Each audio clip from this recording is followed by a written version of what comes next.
الله الرحمن الرحيم. الحمد لله على إحسانه، والشكر له على توفيقه وامتنانه. أشهد أن لا إله إلا الله تعظيما لشأنه. أشهد أن محمدا عبده ورسوله داعيا إلى رضوانه، صلوات الله عليه وعلى آله وأصحابه وإخوانه. قال تعالى: يا أيها الذين آمنوا اتقوا الله حق تقاته ولا تموتن إلا وأنتم مسلمون. اللهم علمنا ما ينفعنا وانفعنا بما علمتنا وزدنا علما يا رب العالمين. رب اشرح لي صدري ويسر لي أمري واحلل عقدة من لساني يفقه قولي. أما بعد. Segala puji bagi Allah Subhanahu wa taala yang memudahkan pertemuan kita pada kesempatan kali ini untuk sama-sama kita mengawali tafsir ringkas surat Al-Kahfi untuk pertemuan pertama setelah kita selesai dari surat Yasin ya. Dan alhamdulillah hari ini kita bisa eh, live langsung dari Masjid Nabawi hari ini setelah sholat asar ini. Jadi mungkin kalau ada suara-suara yang masuk karena kita di halaman, jadi harap dimaklumi. Surat Al-Kahfi yang akan kita ambil pada kesempatan kali ini adalah surat yang ke surat yang ke-18 ya. Surat yang ke-18 Al-Kahfi bisa diartikan dengan gua. Surat ini terdiri dari 110 ayat dan termasuk surat Makkiyah. Dinamai dengan Al-Kahfi itu berkenaan dengan suatu kisah yang ada di surat ini, yaitu cerita Ashabul Kahfi yang ada di ayat 9 sampai ayat 26 yang akan kita bahas insyaallah. Secara umum, ya, surat ini membahas tentang fitnah. Fitnah yang ada di dunia ini yang harus kita sama-sama selesaikan dan lewati agar kita selamat dari godaan yang datang kepada kita. Baik dari itu fitnah eh, waktu, waktu muda, fitnah dengan kekayaan, harta, baik fitnah berkenaan dengan ilmu yang Allah Subhanahu wa taala berikan atau fitnah yang berkenaan dengan kekuasaan. Surat ini kurang lebih secara garis besarnya menceritakan 4 kisah besar. Pertama, kisah Ashabul Kahfi. Ya, mereka adalah orang-orang muda yang memanfaatkan hidayah yang Allah Subhanahu wa taala akan berikan kepada mereka dan berpegang teguh dengannya sehingga rela melarikan diri ke sebuah gua untuk menyelamatkan dirinya dan agamanya. Kemudian kisah dua pemilik kebun, yang satunya kaya, yang satunya miskin. Mereka terkena fitnah harta, yang khususnya orang kaya ini. Sehingga apa dengannya? Dengan harta yang Allah berikan, bukannya menjadikan dia semakin taat kepada Allah Subhanahu wa taala, menggunakan amanah harta ini untuk ketaatan kepada Allah Subhanahu wa taala, tetapi malah menggunakannya untuk bersombong-sombong, menghalangi hak-hak fakir miskin yang akibatnya Allah Subhanahu wa taala hilangkan harta itu dari. Kemudian tentang kisah Musa dan Khidir yang mana ini mengajarkan kepada kita tentang adab di dalam mencari guru, bersungguh-sungguh. Di sana juga ada adab bagaimana seorang murid seharusnya kepada guru bersikap ya. Dan tidak tergoda dengan ilmu yang menjadikan seolah-olah me, eh, menganggap diri besar sehingga seolah-olah dialah yang paling tahu dari segalanya. Ternyata seorang Musa alaihissalam masih belajar kepada Khidir.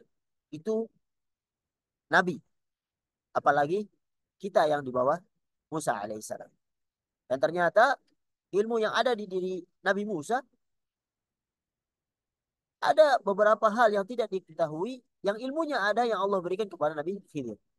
Maka berapapun banyak ilmu seorang, yang jelasnya pasti banyak yang dia tidak ketahui juga. Kemudian kisah keempat, kisah berkenaan dengan Zulkarnain, seorang pemimpin yang menguasai dunia ini dari timur ke barat, dari utara ke selatan, dan kisahnya dengan Yajuj dan Majuj. Para hadirin yang dirahmati oleh Allah Subhanahu wa taala, mari kita masuk ayat demi ayat yang akan kita ambil pada kesempatan kali ini.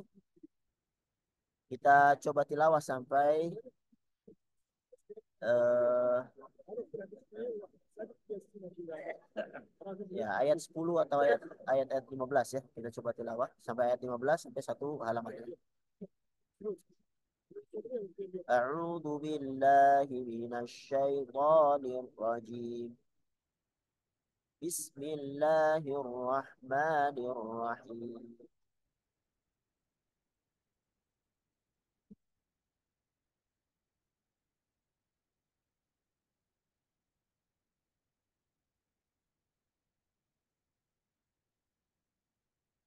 الحمد لله الذي أنزل على عبده الكتاب ولم يجعل له عوجا قيما لينذر بأسا شديدا من لدنه ويبشر المؤمنين الذين يعملون الصالحات أن لهم أجرا حسنا ماكثين فيه أبدا وينذر الذين قالوا اتخذ الله ولدا ما لهم به من علم ولا لآبائهم كبرت كلمة تخرج من أفواههم إن يقولون إلا كذبا فلعلك باخع نفسك على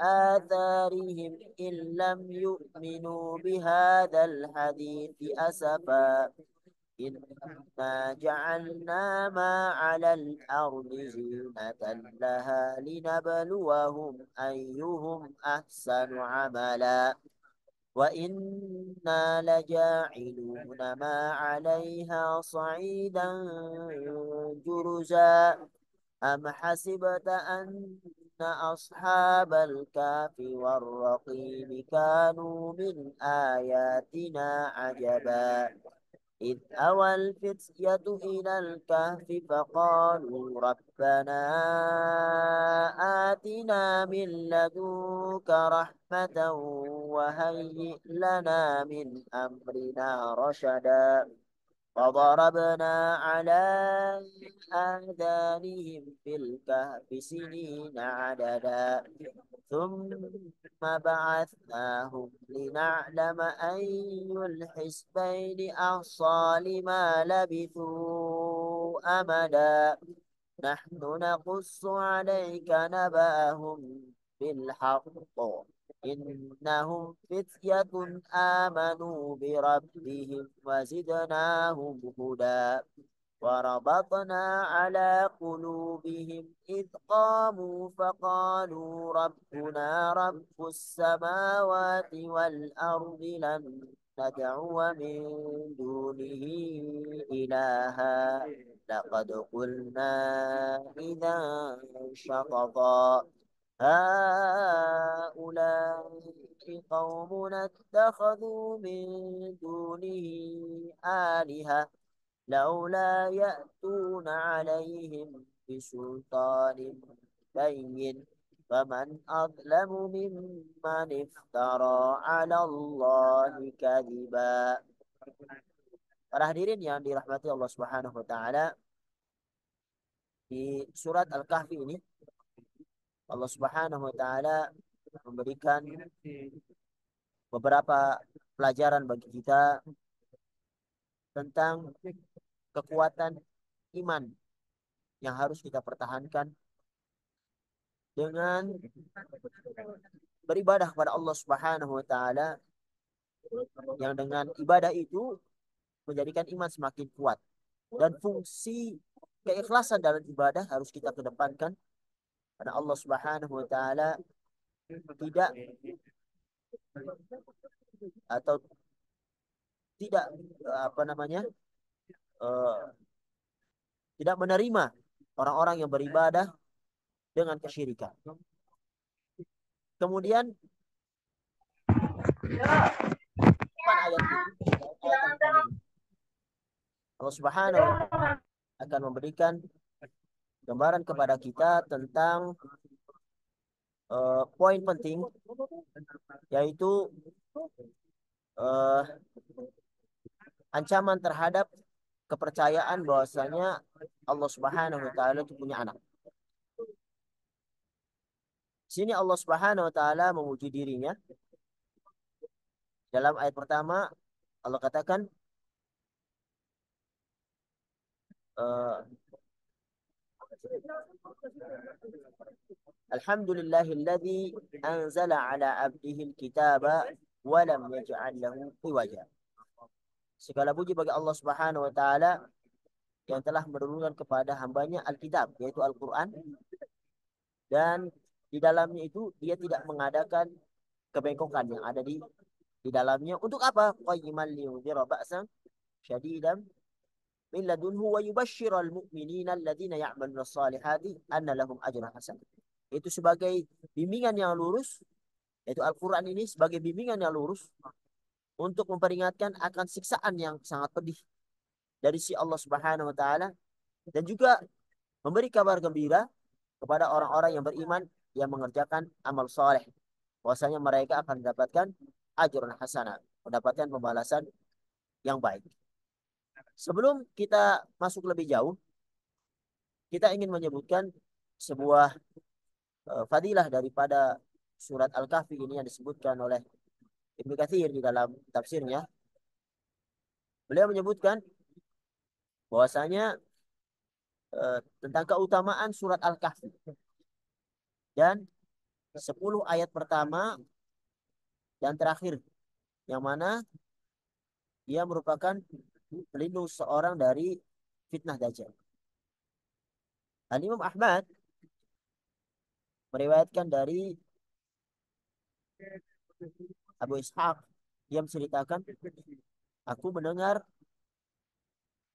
Bara bercerita ada seorang yang membaca surat Kahf dan dia sedang di dalam rumah dan terdapat di dalam rumahnya itu binatang. Tiba-tiba binatang itu pergi melarikan diri. Lalu ia melihat dan ternyata ada awan atau mendung yang telah meliputi diri.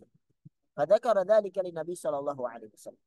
Kemudian dia menyebutkan cerita ini kepada Nabi sallallahu alaihi wasallam. Kemudian beliau menjawab, "Iqra fulan." Bacalah surat Al-Kahf fulan. Fa innaha as-sakinah. Karena surat itu merupakan sakinah, ketenangan, tanzilu indal Quran.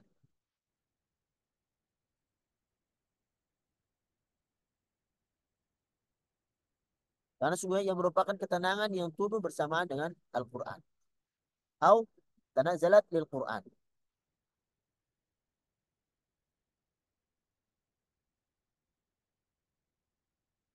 Atau turun untuk Quran. Demikian juga dalam hadis diriwayatkan oleh Bukhari dan Muslim dalam Sahihain, ada orang laki-laki yang membaca ayat tersebut, ya, dan orang yang membaca surat tersebut adalah uh, yang bernama Usaid bin Khudair.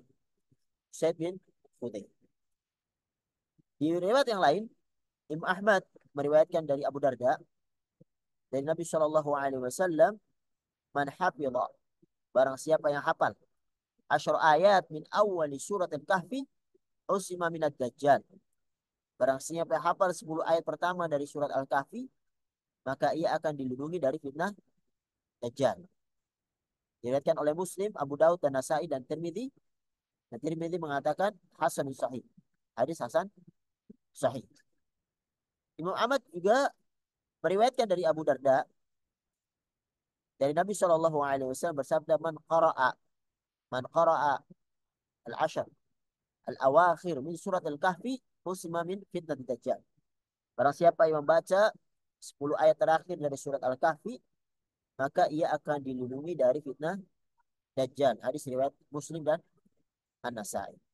Nah, ini beberapa keutamaan dari surat al-kahfi yang mana hendaknya seseorang berusaha untuk menghafal paling tidak 10 ayat yang pertama atau 10 ayat yang terakhir yang disebutkan oleh Rasulullah Shallallahu Alaihi Wasallam supaya terhindar dari fitnah Dajjal. Kalau seandainya hafal seluruhnya maka itu lebih baik. Baik, kita masuk ayat demi ayat dari surat Al-Kahfi. Allah Subhanahu wa taala menyebutkan Alhamdulillahilladzi anzala ala abdihi kitaba wa lam yaj'al lahu iwaja. Segala puji bagi Allah Subhanahu wa taala.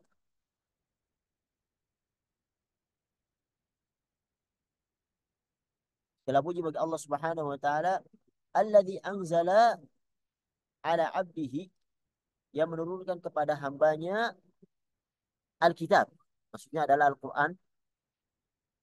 Walam yaj'al lahu iwaja. Dan dia tidak mengadakan kebegokan di dalamnya.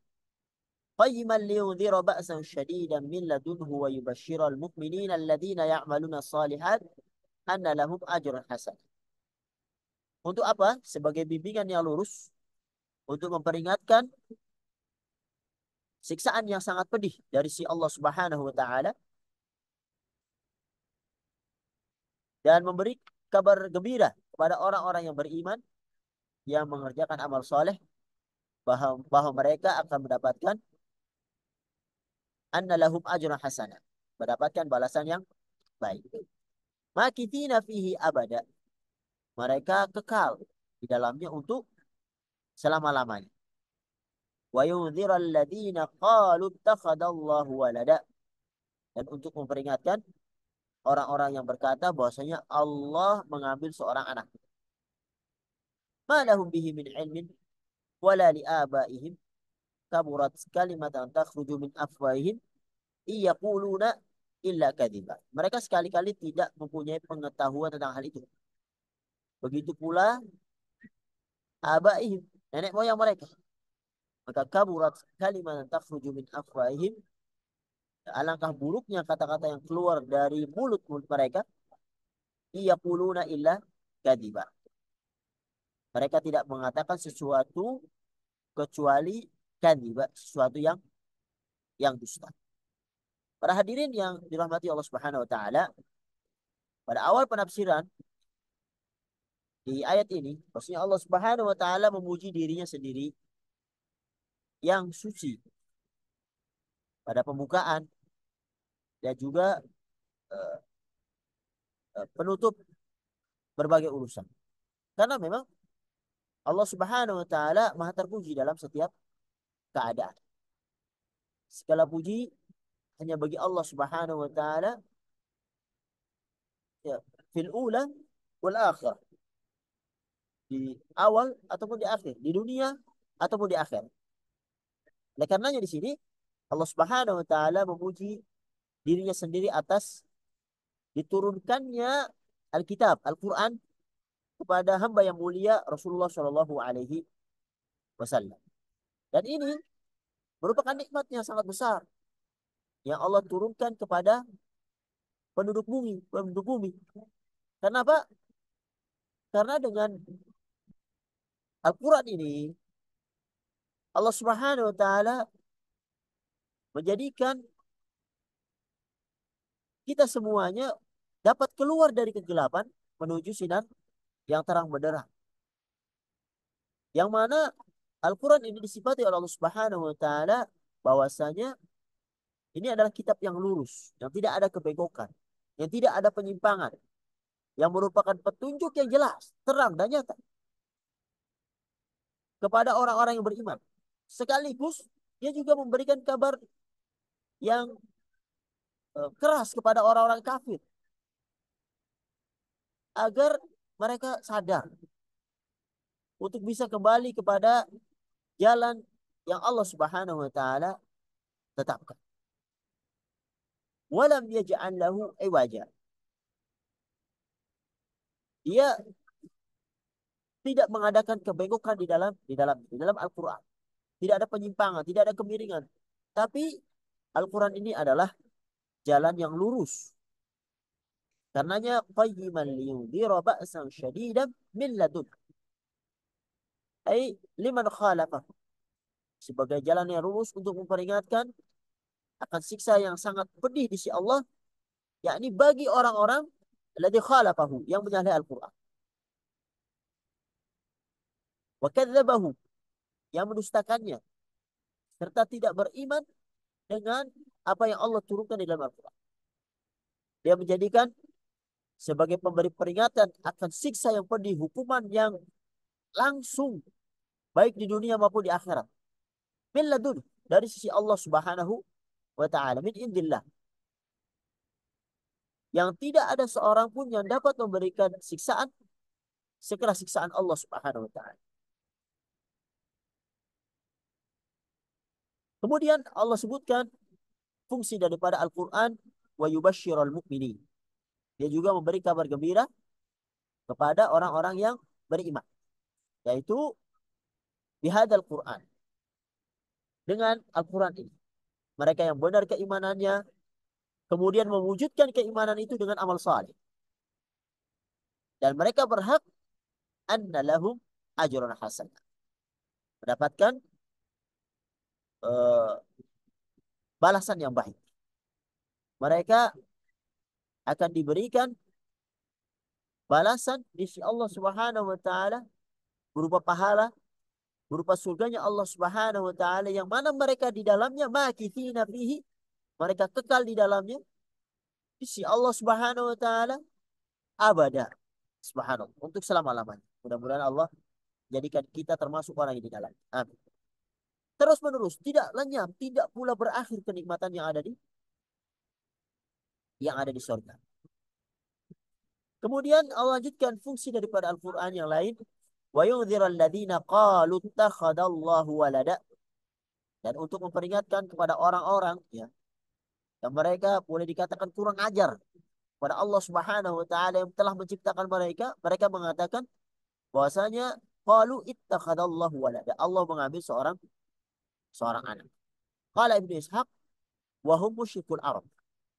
Ibnu Ishaq berkata, mereka adalah orang-orang musyrik Arab. Mereka mengatakan nahnu na'budul malaikah wa hum banatullah. Kami itu menyembah malaikat karena malaikat adalah anak perempuan Allah Subhanahu wa taala. Subhanallah. Perkataan yang dusta. Nah, karenanya Allah Subhanahu wa taala membantah malahum fihi min ilm. Mereka sekali-kali tidak mempunyai pengetahuan akan ini. Tentang ucapan itu yang sengaja mereka buat-buat. Mereka tidak ada dalil untuk menjadikan malaikat itu anak perempuan dari Allah Subhanahu wa taala. Bahkan bukan mereka saja. Wala li abaihim. Begitu juga nenek moyang mereka, pendahulu mereka. Mereka menyembah malaikat dengan dugaan yang tidak berdalil. Yang hanya menerka-nerka mengikuti langkah-langkah syaitan. Karenanya ini adalah kaburat kalimat takhruju min afwahihim. Alangkah jeleknya kata-kata yang keluar dari mulut mereka. Karena Allah Subhanahu wa taala yang menciptakan langit dan bumi, menciptakan mereka, memberikan mereka rezeki, kok malah mengatakan bahwasanya malaikat itu anak perempuan Allah. Dia adalah makhluk Allah Subhanahu wa taala. Yang menciptakan malaikat Allah Subhanahu wa taala, seperti menciptakan manusia tidak berhak untuk disembah. Haruslah disembah Allah Subhanahu wa taala. Jangan kepada selainnya. Mereka tidak mempunyai dalil, tidak punya sandaran tidak ada punya landasan, melainkan hanya kedustaan dan tindakan yang mengada-ngada. Oleh karenanya Allah bantah yaquluna illa kadziba. Mereka tidak mengatakan kecuali kadziba. Mereka tidak mengatakan kecuali perkataan yang dusta. Muhammad bin Ishaq menyebutkan tentang sebab nuzul hadhihi surah. Menyebutkan tentang sebab turunnya surat ini. Beliau menyebutkan dari Ibnu Abbas, qal,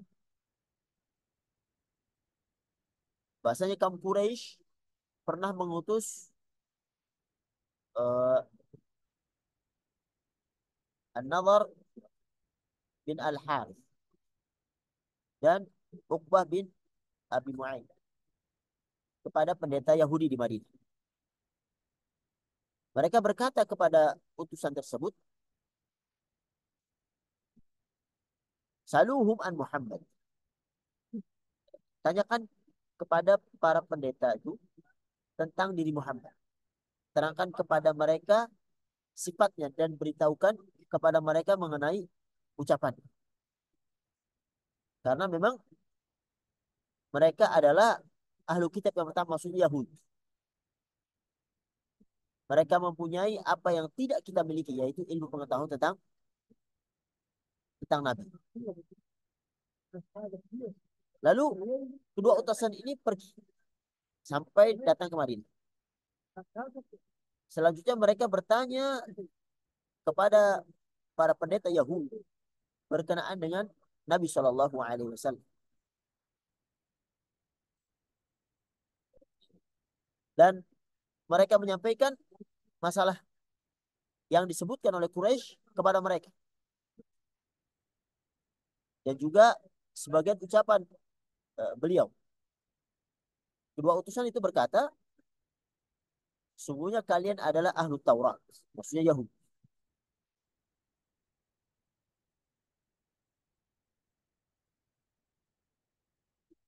Innakum ahlu Taurat. Wa qad ji'nakum litufbiruna an sahibina had.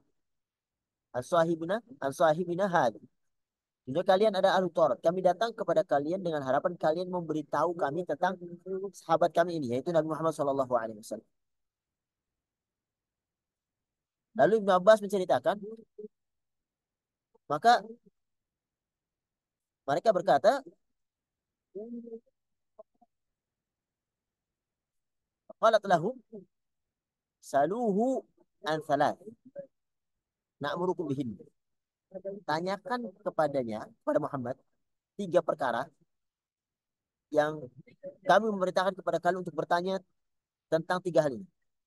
Jika ia memberitahukan ketiganya kepada kalian, maka ia seorang nabi yang diutus. Jika tidak menjawab ketiganya, maka ia hanyalah seorang yang banyak bicara. Sehingga dengan demikian kalian dapat melihat pendapat kalian tentang dirinya itu. Yang pertama, tanyakan kepadanya tentang beberapa pemuda yang pergi pada masa-masa pertama, apa yang terjadi pada mereka, ujungnya mereka mempunyai peristiwa yang aneh. Maksudnya nanti yang disebutkan tentang Ashabul Kahfi. Kemudian yang kedua, tanyakan kepada Muhammad, saluhu an rajulin tawaf balagha masyariq al-ardi wa magharibah. Seorang yang berkeliling hingga sampai ke belahan timur dan barat bumi ini. Apa beritanya dan jawabannya. Dan yang ketiga, eh, pertanyaan tentang ruh. Tentang ruh. Jika ia memberitahukan hal itu kepada kalian, maka dia nabi, ikuti dia. Jika tidak, maka ia adalah orang yang banyak bicara. Maka berbuatlah kalian terhadap sesuatu yang tampak baik oleh kalian dari urusan subhanahu. Kemudian An-Nadhr dan Uqbah ini kembali dari Madinah menuju Mekah, Quraisy. Mereka mengabarkan apa yang telah diberitahukan oleh pendeta Quraisy, pendeta apa namanya Yahudi, untuk menanyakan tiga hal itu kepada Muhammad Shallallahu Alaihi Wasallam. Kemudian mereka mendatangi Rasulullah Shallallahu Alaihi Wasallam. Mereka bertanya tentang pertanyaan yang pertama. Hai Muhammad, beritahukan kepada kami eh, tiga hal yang ditanyakan oleh Yahudi tadi. Maka Rasulullah Shallallahu Alaihi Wasallam tidak langsung jawab. Bahwasanya mengatakan bahwa aku akan beritahukan kepada kalian besok. Ya, besok hari. Dan beliau tidak mengecualikan untuk hari lain.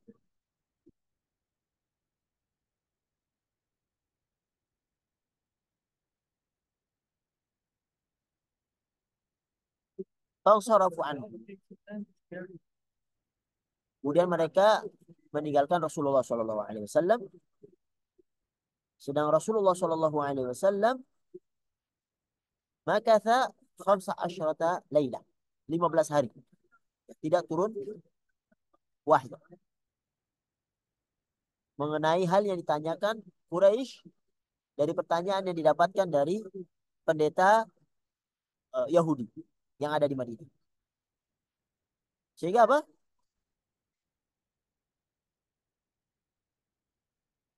Penduduk yang Mekah yang tanya tadi, mereka mulai menggunakan hal ini untuk memfitnah Rasulullah Shallallahu Alaihi Wasallam.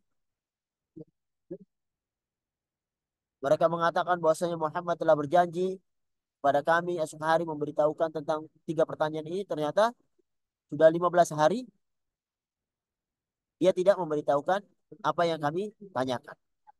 Nuduh dengan bahwasanya Muhammad bohong dan segala macamnya. Tentunya hal ini membuat Rasulullah Shallallahu Alaihi Wasallam merasa sedih karena Rasulullah Shallallahu Alaihi Wasallam bukanlah orang yang menjawab tanpa ilmu, apalagi perkara-perkara yang hubungannya dengan gaib. Harus dari Allah Subhanahu wa taala dengan wahyu yang dibawa oleh Jibril. Dan perkataan ini yang menuduh beliau dengan bohong dan segala macamnya telah membuat Rasulullah Shallallahu Alaihi Wasallam sedih. Kemudian Jibril datang di surati Ashabul Kahfi. Datang dengan surat Al-Kahfi. Yang di dalamnya terdapat celaan kepada beliau atas kesedihannya terhadap mereka. Juga memuat jawaban terhadap apa yang mereka pertanyakan. Baik dengan pertanyaan pertama mengenai para pemuda itu, yaitu Ashabul Kahfi. Dan seorang yang berkeliling dunia dari barat ke timur, yaitu Dzulqarnain. Dan juga pertanyaan tentang ruh dijawab di Quran surat Al-Isra 85. Wa yas'alunaka 'anir ruh qulir ruhu min amri rabbi wa ma utitum minal ilmi illa qalila. Mereka bertanya kepadamu tentang ruh, katakanlah ruh itu termasuk urusan Rabbku dan tidaklah kamu diberi pengetahuan tentangnya melainkan hanya sedikit. فلعلك باخع نفسك على آثارهم إن لم يؤمنوا بهذا الحديث أسفا. Maka apakah barangkali kamu akan membunuh dirimu karena bersedih hati ala atharin in lam yu'minu bihadzal hadits asafa. Setelah mereka berpaling, sekiranya mereka tidak beriman kepada keterangan keterangan ini yaitu Al-Qur'an. Inna ja'alna ma 'alal ardi zinatan laha linabluwahum ayyuhum ahsanu amal. Sesungguhnya kami telah menjadikan apa yang ada di bumi sebagai perhiasan baginya linabluwahum ayyuhum ahsanu amal. Agar kami menguji mereka siapakah di antara mereka yang terbaik perbuatan. Wa inna laja'iluna ma 'alaiha sha'idan jurusa. Dan sesungguhnya kami benar-benar akan menjadikan apa yang di atasnya menjadi tanah yang rata lagi tandus. Di sini Allah Subhanahu wa taala mulai menghibur Rasulullah Shallallahu Alaihi Wasallam ketika beliau merasa sedih terhadap tindakan kaum musyrikin, baik dari perkataan mereka atau baik dari tindakan mereka yang jauh dari keimanan. Allah Subhanahu wa taala sebutkan di Quran surat Fatir ayat 8, "Fala tudhib nafsaka 'alaihim hasarat." Maka janganlah dirimu binasa karena kesedihannya terhadap mereka. Di Quran surat An-Nahl ayat 127, "Wala tahzan 'alaihim." Jangan sedih atas diri mereka. Di Asy-Syu'ara ayat 3, "La'allaka bakhirun nafsaka alla yakunu mu'minin." Dan firmannya di sini, bakhirun, membunuh. Maksudnya adalah membinasakan dirimu akan kesedihan yang berlebihan atas diri mereka. Karenanya di sini disebutkan, "Fala'allaka bakhirun nafsaka 'ala atharihim illam yu'minu bihadzal hadithi asafa." Maka apakah barangkali kamu akan membunuh dirimu karena sedih? Ya, orang yang sedih, keterlaluan sedih, lama-lama bisa membahayakan dirinya. Sesudah mereka itu berpaling, illam yu'minu bihadzal hadithi asafa. Sekiranya mereka tidak beriman kepada keterangan ini. Jadi janganlah membuat dirimu itu binasa karena kesedihan. Dan juga jangan putus asa atas diri mereka. Qatadah menyebutkan, qatilu nafsaka ghadaban wa hazana alaihim. Kau membunuh dirimu sendiri karena murka dan sedih atas mereka. Al-Imam Mujahid mengatakan, yaitu keluh kesah. Dan ini berdekatan. Intinya, jangan kecewa yang berlebihan terhadap mereka karena hidayah dari Allah Subhanahu wa taala. Wa ma 'alaika illal balagh. Kamu hanya menyampaikan risalah yang Allah berikan. Masalah petunjuk hidayah itu datangnya dari Allah Subhanahu wa taala. Walaupun mereka sesat, sesatnya juga untuk diri mereka sendiri. Tidak akan mengenai dirimu. Nah, Allah memberitahukan bahwasanya dunia ini adalah fana, yang akan hilang, hiasan yang tidak abadi, tempat ujian dan bukan tempat menetap. Inna ja'alna ma'al ardi zinatan laha. Sesungguhnya kami telah menjadikan apa yang ada di bumi sebagai perhiasan baginya. Untuk apa? Linabluwahum ayyuhum ahsanu amala. Agar menguji mereka siapakah di antara mereka yang terbaik amalannya. Kemudian Allah Subhanahu wa taala memberitahukan akan uh, kelenyapan, kefanaan, akan keberakhiran dunia ini yang akan hancur keindahannya. Dan tidak akan kekal seperti kekalnya akhirat. Allah Subhanahu wa taala lanjutkan, wa inna laja'iluna ma 'alaiha sa'idan jurusa. Dan sesungguhnya kami benar-benar akan menjadikan pula di atasnya, maksudnya di atas bumi, menjadi tanah yang rata lagi tandus. Setelah keindahan yang ada di bumi ini yang kita lihat, dia akan hilang. Dia akan binasa, dia akan hancur. Semuanya akan tandus dengan izin Allah Subhanahu wa taala. Tidak dapat tumbuh tanaman-tanaman di atas. Tidak pula dapat dimanfaatkan ketika telah hancur. Oleh karenanya, jangan membuat kesedihan yang terlalu bersedih ketika dunia ini hilang daripada seseorang, karena dia hanyalah zina, hanya perhiasan. Dan yang kekal adalah amalan seseorang kepada Allah Subhanahu wa taala, itu yang akan kekal, yang akan dia bawa. Dan karenanya di sini disebutkan sebagaimana dikatakan oleh Imam Al-Aufi dari Ibnu Abbas, wa inna la ja'iluna ma 'alaiha sa'idan juruza. Ia mengatakan bahwasanya ia akan menghancurkan dan binasakan segala sesuatu yang ada di atas. Al-Imam Mujahid menyebutkan bahwasanya sa'idan juruza maksudnya adalah berarti tanah yang tandus. Al-Imam Qatadah menyebutkan as-sa'id Artinya adalah tanah yang tidak terdapat di dalamnya pepohonan dan juga tumbuh-tumbuhan. Inilah kesudahan daripada perhiasan yang ada di dunia ini. Oleh karenanya, jangan membuat perhiasan ini dan memalingkan dirimu dari beribadah kepada Allah Subhanahu wa taala.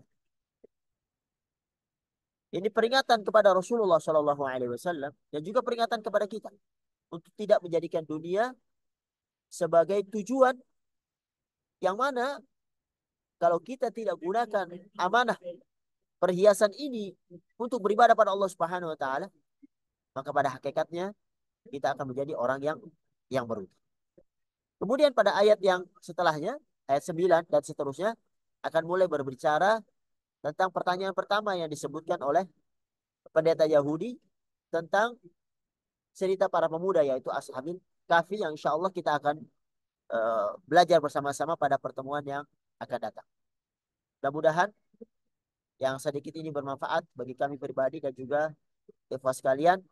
Hadza sallallahu ala Muhammad wa ala alihi washabihi ajma'in. Assalamualaikum warahmatullahi wabarakatuh.